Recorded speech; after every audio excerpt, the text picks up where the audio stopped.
Good morning, everybody. Those of you who have a job, does anybody feel overpaid? I'm looking for hands. And those of you in business, does anybody feel that they have too much business? I'm also looking for hands. Today I'm talking to you about a counterintuitive strategy called generosity. To me, I believe that generosity is the new business strategy, and not just a new business strategy, but a life strategy as well. And I want to share my opinions with you. So we come from a society where we come from scarcity. We believe that there's not enough. Karl Marx called it primitive accumulation. We want more and more and more. And in business, there seems to be, we seem to be approaching things from two different avenues. In many of us in business, there's a concept called give and take.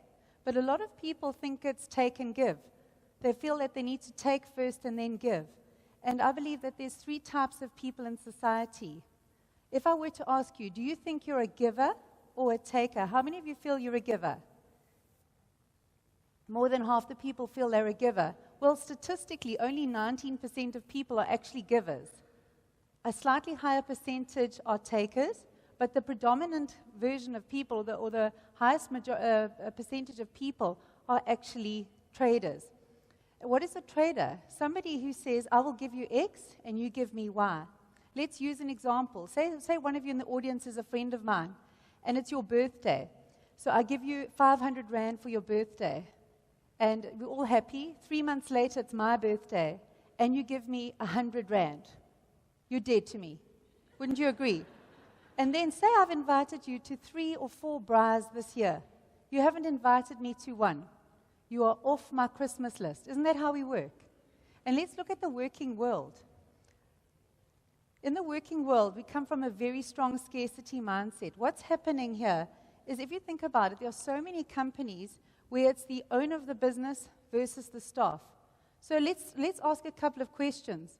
Would you really go out of business if you didn't pay minimum wage? What if you paid more? What if you gave your staff extra incentives? What if you gave them better coffee? What if you gave them something else other than just the bare minimum? And if you look at the psychology of our employment in South Africa, there's a saying, most employees are paid just enough not to quit. And they're given just enough money not to leave. Does that sound familiar? Surely there's a better way. Surely if each of us is only working with a scarcity mindset, no wonder we are getting the results we're getting. And there's a saying, if you don't like what you're getting, change what you do. So let's look at South Africa's productivity figures. Globally, we're in one of the least productive countries in the world.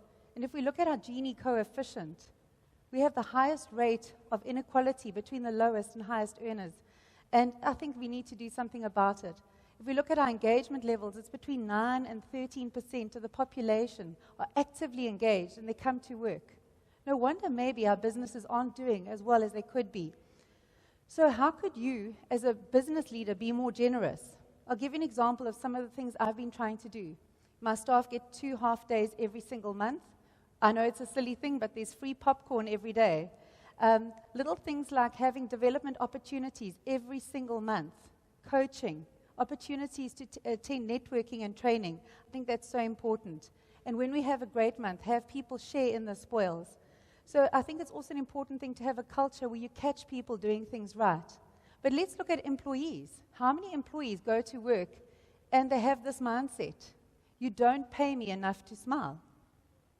I will do my job. I will arrive. I will be here. But you won't get my body and my mind and my soul. I'm not paid enough to volunteer or to care or to go the extra mile. So I really believe that in business, there is a better way. Generosity is definitely the way. And if you think about it between business people, we go into business together, I sign your terms and conditions, you have a service level agreement, we do all these things. So you give me a service, I pay you, but there's not much more.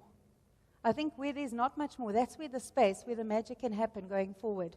And I just want to encourage a few little areas where we can make it work. One thing I know for sure is people can tell the difference between a fake strategy and genuine care. Between you and anybody you'll see in the world, there's something called an emotional bank account. So you can imagine that there's this notional thing that's out there. Imagine with each person you meet them for the first time, and you say, let's make a deposit. You make a deposit, and then there's money into that account, or an emotional amount. Has anyone been to the ATM, put the card in, and it says no funds? I don't know what that's like. Absolutely know what that's like. It's a horrible feeling. So we haven't put in the funds. We haven't put in the work. So imagine in your business or in your working life, if there was a bank account between you and every single person, if you could make it your life's mission to always be in credit, to give more than people have any right to expect, and to keep doing it, even if they don't say thank you, and even if they don't notice or care. So with that emotional bank account, I'll give you an example of two ladies I know in business. The one lady opened up a beauty spa. And what happened is she came to me about a year later, and she said, I don't know what to do. I've lost all my money. And I sat with her and I said, well, one of the things I think you should do is give free treatments to everybody for a month, for every single hour. She looked at me and she said, are you crazy? I'll go out of business. I said, well, you're already going out of business. She didn't listen to my advice. A couple of weeks later, a friend of mine, another friend, opened up a beauty spa, and her first thing she did, she went to every single person she knew, and she said, please come to our beauty spa, bring a friend and have a free treatment. Well, this unleashed a whole wave of positivity. Firstly, her brand grew. People started saying, she's amazing, she's so kind. People went along and they enjoyed these free treatments. They started telling everybody else. They started returning the business to them. And then all of a sudden, her business just grew and grew and grew. Today, she's won many, many awards for having an amazing business. The other lady has closed her business down. She has a job, and she's lost her entire pension. And I blame it on that attitude of scarcity versus abundance. About 3 or 4 years ago, I went to have lunch with a friend of mine. There's a group of us, we used to meet once a month for lunch. And my friend asked the restaurant manager, could she have some chili? And it was under new management. She wanted chili with her lunch. And he said, madam, that will cost you 15 rand. She went, what? And then she proceeded to tell him where he could insert the chili. And put it this way, we have never gone back there. We worked out that they've probably lost about 20 to 30,000 rand from us because they wanted to charge the 15 rand for the chili. So the question to ask yourself is, in your business and in your life, are you charging 15 rand for the chili? A few years ago, I read a book that I literally found life-changing. It's called 29 Gifts, written by Cammie Walker. And in this book, details the story of a lady who suffered from multiple sclerosis. She was in absolute agony. She was sick, she was sore, she was depressed, and she'd been to every single doctor under the sun, and nobody could help her. Out of desperation, she went to visit a medicine woman. And this woman said to her, okay, I'm going to give you an assignment. I want you to return in 29 days and tell me how you are. The lady was quite upset. She wanted pills. She wanted medication. She wanted a potion.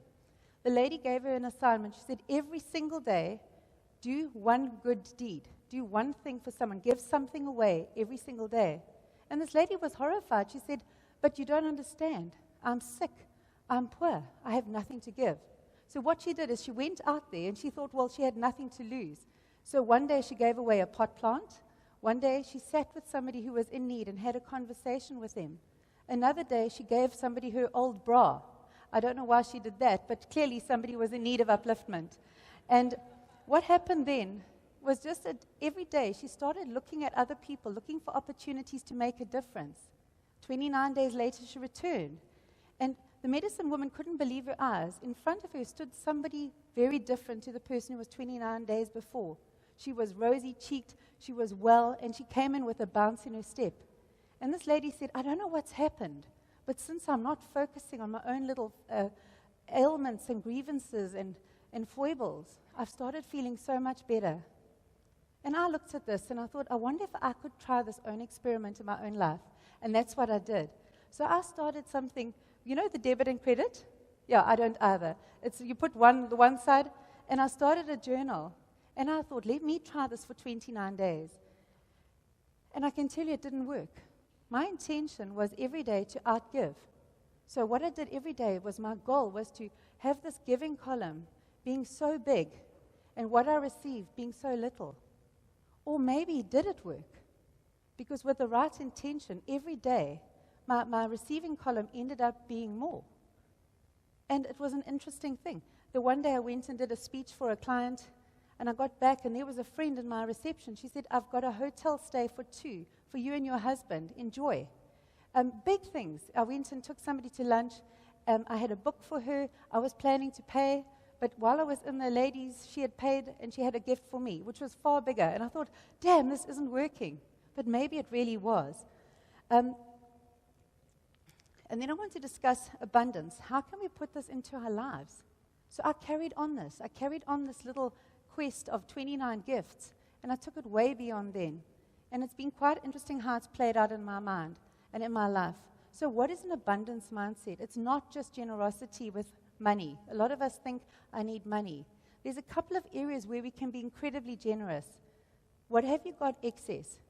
So I head up a charity. We ask people to give us things that they no longer need, and things like clothing and shoes. And it's amazing how many people have things in their cupboards. For Mandela Day, many people asked people to give 67 things. A couple of years ago, I challenged people to give us 1,000 things. It's amazing how cathartic it is to give. But here are things that you can give in business. You can give your time. How many of you are experts in your field? You can give a free consultation, a mentorship, advice. What about your social network and connections? What about sharing somebody's post on social media, giving them a testimonial, giving them a referral? What about offers of genuine help and assistance? What about the benefit of the doubt? So many people don't do that. They choose to take offense rather than saying that person probably didn't mean that thing. What about giving somebody a chance? Just their first opportunity. What about recognition? The world is starving for recognition. Could we give recognition to somebody in need and appreciation? As a recruiter, I find the main reason people leave jobs is they're not recognized enough. What about giving somebody just credit for something? Maybe they didn't do the whole thing, but they did something that was worthy. What about giving them all the credit and not taking any for yourself? And what about giving somebody an opportunity? There are so many things we can give to people, and so many of us withhold it because we come from a mindset where if you give somebody a hand, they'll take an arm. I don't believe that at all. What about giving somebody encouragement, saying, you can do it, you've got this? What about your knowledge? Giving away your knowledge doesn't make you poorer. Some people are living in a zero-sum game where they believe if somebody else is winning, they are losing. What if we were all winning? What if we all adopted this generosity mindset? And what about moral support?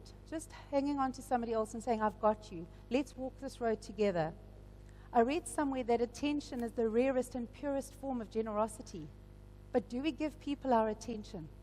How many of us sit in a restaurant? Have you seen people sit in a restaurant on a romantic date and both people are on Facebook, not with each other? So if you think about it, in business, when you speak to your staff, in your family, when you speak to each other, in your friendships and in society, what if you really went up to somebody and said, how are you really? Listen for the answer, gave him your attention. So for me, when you've got something excess, don't build a bigger wall, build a bigger table. Zig Ziglar has got this amazing saying, and which I've really tried to live by. He says you can have everything in life as long as you give enough other people what they want. Have you worked out what they want? If you want a more motivated team of staff, ask people, what do you want? And ask them, how can I help you win? When you meet with a client, ask them, what do you want? And then go for the extra 10%. Go for the wow. And the secret of success is consistency. It's not about wow today and then nothing tomorrow, but about consistency every single day. So I have a philosophy. Give away more than anyone you know, and soon you'll have more than anyone you know. It's been an incredibly exciting philosophy to live by. Ask yourself, what does society need? And go and give it to society. Just keep giving, even if nobody notices, even if nobody says thank you. And every day ask yourself, how can I help you win? 14 years ago, I started a charity called Robin Hood Foundation. And one lady came up to me the one day and she said, Cindy, I'd love to help poor people, but I don't know anyone. And I said, where do you live? Switzerland. And she said, she'd never thought about it. One thing about living in South Africa is we've got so many opportunities to help people, to make a difference. And on this slide here, which I think is fantastic, every year we go to Etimbeni School for the Disabled. And what we do is we give them a party, we bring the fun fair to the kids at Etimbeni School. And on this one day, we had these little boys walking in, but they weren't walking. They were using the steel upturned desk frames, scraping them along the floor as they hobbled in. They were very, very heavy and very hard to walk with. And then we gave them these carbon fiber frames, which you could use with a pinky finger. It was like we'd given these little boys wings. And you can imagine the joy that we got from giving these carbon fiber frames. In the next frame is women taking gogo bags of food that we wouldn't even want, we won't even need, but they wait for 4 to 5 hours, either in the scorching sun or pouring rain. And remember, nobody became poor by giving. I've got a saying on my fridge, and it says, never suppress a generous thought. And often I speak to my daughters, and I think of something, and they'll remind me, and they'll say, Mom, remember your saying, never suppress the generous thought. So, what can you do? What about a 5-minute favor? A day without a generous action is a day wasted. So what about paying somebody a sincere compliment? What about asking somebody, how can I help you, really? What about making somebody's day just because you can? And more importantly, making the day of someone who can do no good for you in return. So I really do believe in being kinder than necessary. You know, in the rain that we've been through, I think it's morally reprehensible that we drive in our cars past a domestic worker who will never ever have a car in the pouring rain. Just a little reminder to ourselves, can we stop and give somebody a lift? Can we make their day? And then I think we've got to look at this relentless pursuit for more. Each one of us in this room probably already has more than enough. And there's a wonderful saying that I love, and it says, it doesn't matter how we walk with the great, it's how we sit with the broken. And for me, this has really been a mindset that I've been working on. So here's the question. What kind of society would it be if everybody in the society were just like me? And to finish off, I just want to share a few points going forward. So what can you do? I'd encourage you to adopt generosity as your strategy in business, in your personal life, in your family, and in society. Our country needs it. The world needs what you've got to give. In the end, you'll cultivate a brand that people trust, like, and respect. And people do business with people they trust, like, and respect. You'll also start a cycle where people will start telling everyone how wonderful you are and how amazing you are, because in a society where everybody's taking, the givers stand out a mile away. So do daily differences, do daily random acts of kindness, do daily deposits which lead to a life of generosity. Live in such a way that if anyone spoke badly of you, nobody would believe them. And if you want success, it comes from being significant. It means we're making a difference. It means what we do matters. Is what you're doing mattering? And who's it mattering to? So when you pay it forward, it increases your personal happiness. I really believe that. It also creates a wave of positive goodwill that nobody can quell. And for me, generosity is the most powerful marketing tool in business. And it's the quickest tool to contentment. Barack Obama had a saying. He said, people show a certain poverty of ambition when they focus their lives merely on making a buck. There's got to be more to life than that. So it creates an upward cycle. It creates a positive feeling which will motivate you to do more. And success, isn't it about infusing humanity and generosity and about creating better and better relationships? So for me, giving just doesn't build your business. It's changing the world. And I encourage you, when you give, you inspire others. Thank you.